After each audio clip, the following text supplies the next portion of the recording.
The Student by Anton Chekhov. Translation by Vasily Likwar. Read by Dennis Jerz. In the beginning, the day was nice and peaceful. Thrushes were calling out, and in the nearby bogs something was plaintively droning, sounding as if the air were blowing into a bottle.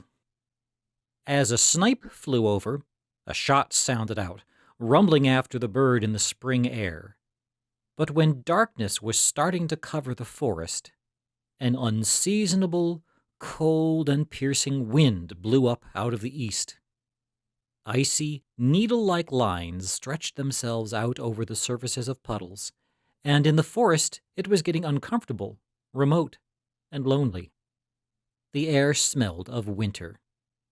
Ivan Velikopolsky, a student of the Theological Academy and the son of a reader, was returning from a hunt, making his way down a path by the flooded meadow.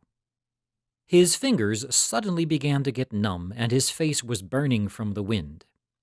It seemed to him that this suddenly invading cold was intruding in upon the harmony and order in everything, and that nature herself was uneasy.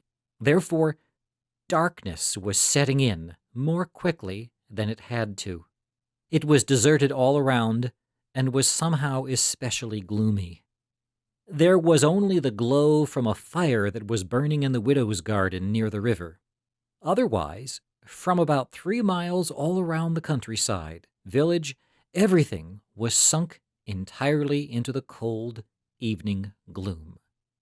The student remembered how, as he was leaving his house, his mother was sitting barefoot on the porch steps polishing the samovar, and how his father was lying on the stove and coughing.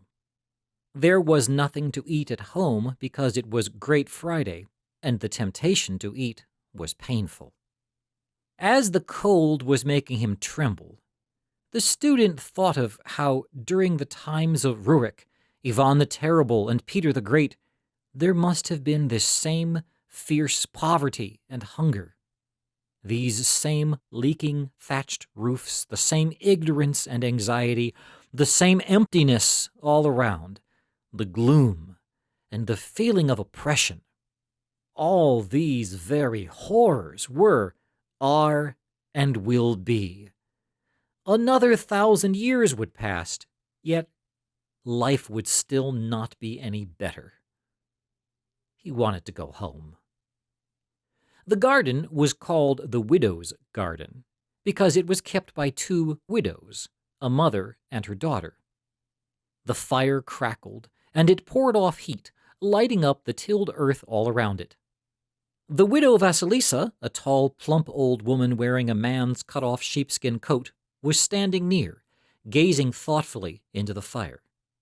Her daughter Lucaria, small, pockmarked, with a somewhat stupid face, sat on the ground washing a pot and some spoons. Obviously, they had just finished supper.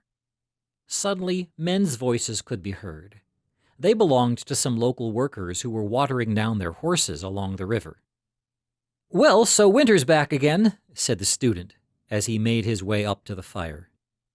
Vasilisa was startled at first, but then she recognized him and smiled invitingly. "I didn't recognize you. God be with you." They talked a bit. Vasilisa was a wise old woman who had worked as a wet nurse and guardian for some landowners' children. She expressed herself delicately, and her soft, sober smile never left her face.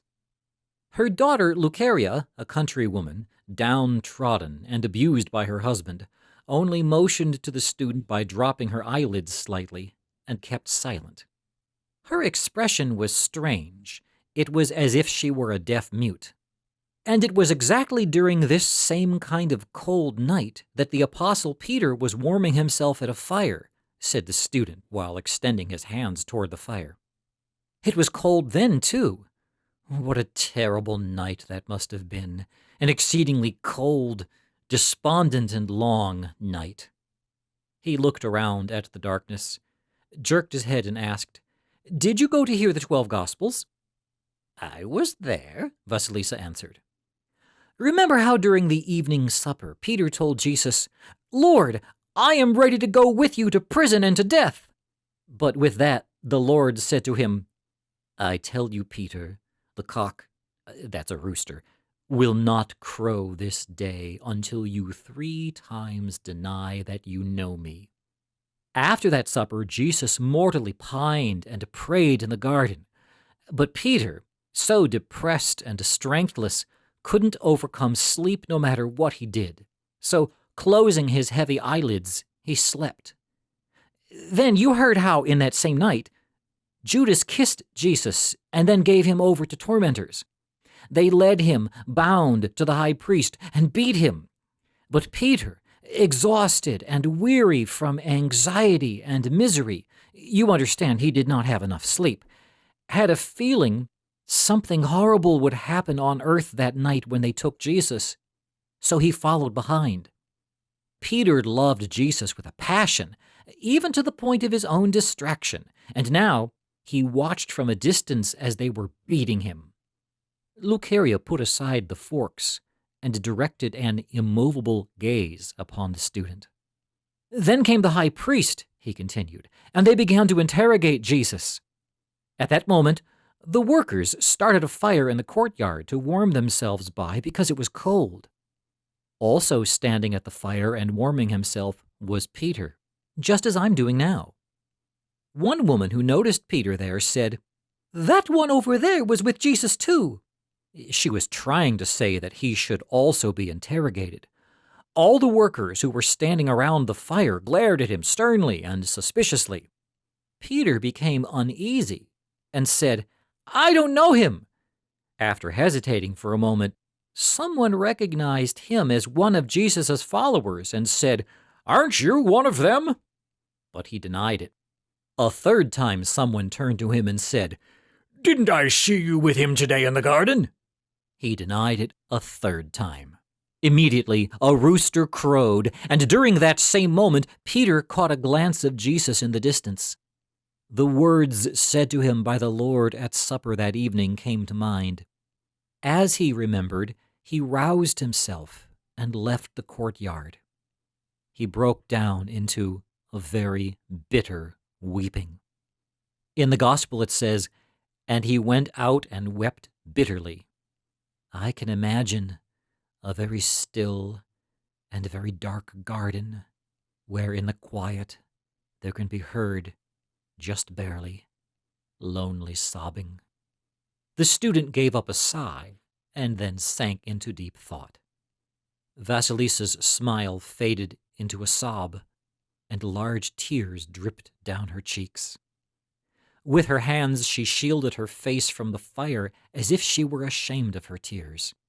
But Lucaria, still immovably staring at the student, flushed, and her expression became burdened and strained like that of a person holding back great pain. The workers were returning from the river. One of them, riding a horse, came close by so that the glare of the fire flickered on him.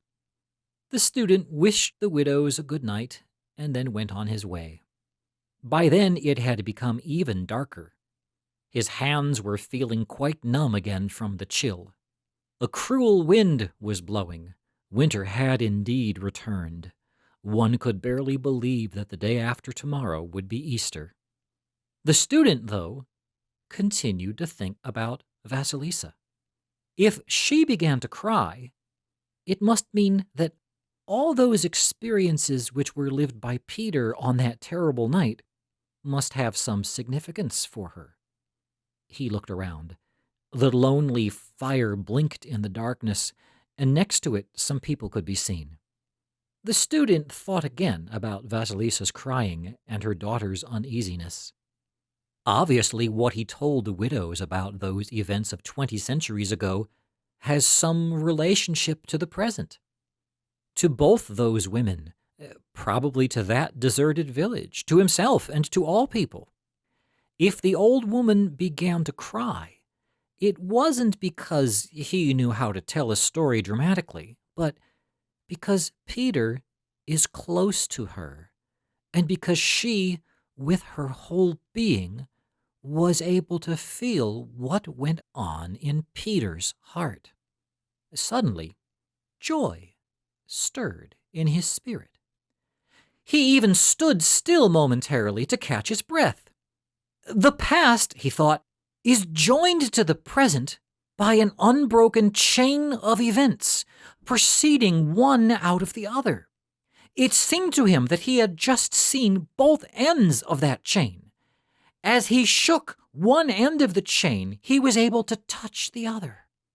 The student crossed over to the other side of the river by ferry, and then ascended a hill and looked to his native village in the west, where the sunset's cold, blood-red glow stretched in a narrow band across the edge of the horizon. He thought that the truth and beauty which guided human life there in the garden and in the courtyard of the high priest continued, without interruption, to this very day. Evidently, they have always composed the ultimate of human existence, especially on earth.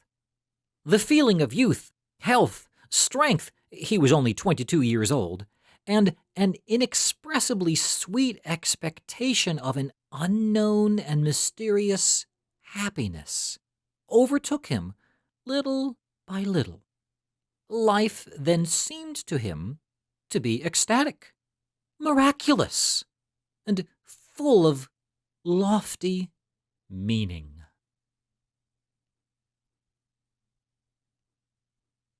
Used by We Are One Body Audio Theater, with the permission of the licensor granted under a copyrighted license agreement.